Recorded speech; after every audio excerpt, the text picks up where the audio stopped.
Уважаеми зрители, тук до мен е председателят на управителния съвет на Националния клуб по метал детектинг, господин Илия Илиев. Здравейте! Като начало, запознайте зрителите на телевизия Фантиге с дейността на самия клуб. В момента съм по покана на Видинския клуб по метал детектинг, който е към Българска национална федерация. Използвам случая да благодаря на домакините на град Видин. Искам да кажа, че последните години град Видин се споменава главно в негативна посока икономическа, но ако става въпрос за хобито метал детектинг, може би един от най-силните райони в цяла Европа, в който се практикува това хоби.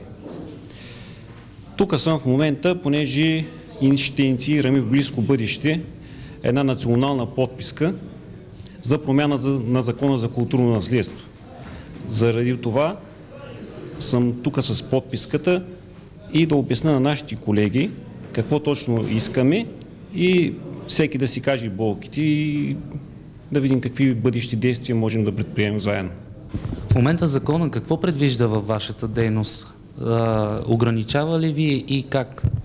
В момента закона няма никакви ясни правила в нито един аспект в нашата дейност. Там е проблема. И друго, което няма никакъв диалог между нас и органите, държавните органи, които следят за културното наследство, за опазване на културното наследство, защото ние също искаме да опазваме културното наследство, да бъдем част от него. Нашата дейност се простира извън границите на паметниците на културата. Там съвсем случайно могат да се намерят интересни неща.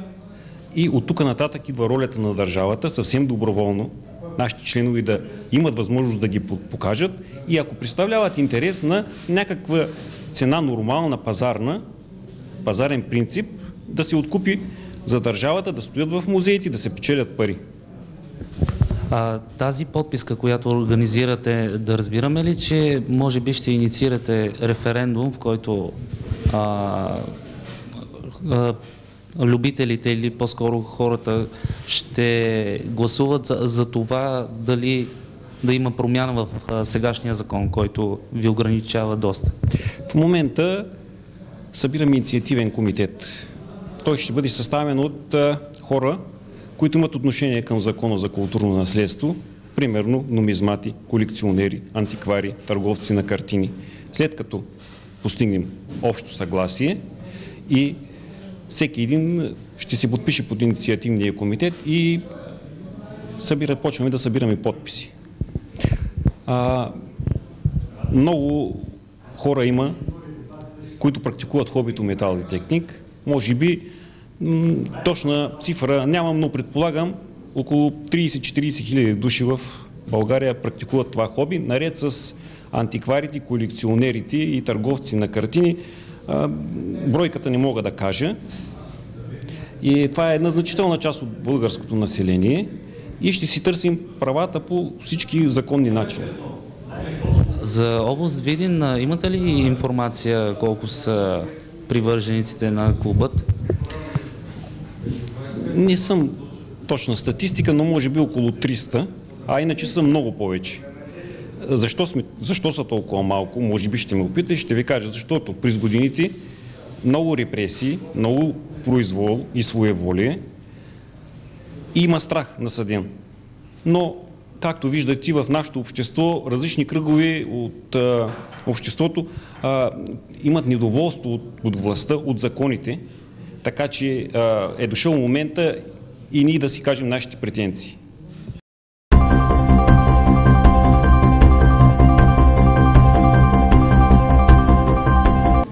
Господин Илиев, какво ви предстои за в бъдеще като инициатива? Като инициатива предстои ни национален събор, който ще се проведе на 5 км от Ловеч, село Сливек, на 23, 24, 25 и 26 май. На този събор са поканени членове и симпатизанти на хобито метал детектинг и от национален имаме уверението, че ще стане международен, понеже имаме заявка за участие от колеги от Америка, от Англия, от Германия, от Гърция, от Русия, от Чехия Като най-скъпи гости се очертават да присъстват председателя на Английския национален съвет по метал детектинг господин Тревор Остин, с които сме подписали миналата година споразумение за сътрудничество. Другото, което ни предстои, то пак е свързано с тази подписка и с промяна на Закона за културно наследство, като може би в един момент обмислям и протестни действия. Целта на тези протестни действия е да се види, че хората, които практикуват това хоби, имат някои искания, които до сега не бяха чути, въпреки че сме писали много инициативи, включително до Културното министерство, до медиите. И щом по този начин не искат да обърнат внимание, ние ще излезем на граждански протест. Другото нещо, което е, че управата на федерацията информира нашите колеги в Европа какво се случва в България и може би в скоро време ще заведем и някой дело или жалба към някои от европейските институции, понеже като страна членка на Европейския съюз ще си възползваме от правата, които ни дава членството в Европейския съюз. В Европа е доста по-популяризирано и добре прието, доколкото разбирам от вашите думи и вашата дейност. Защо според вас в България се получават подобен отрицателен ефект от самия законов ред? Виждайте, че във всяка една област в България възникват значителни трудности и изпаднахме до положение хора да се самозапалват. Така че и тази област стават големи издевателства и големи несправедливости.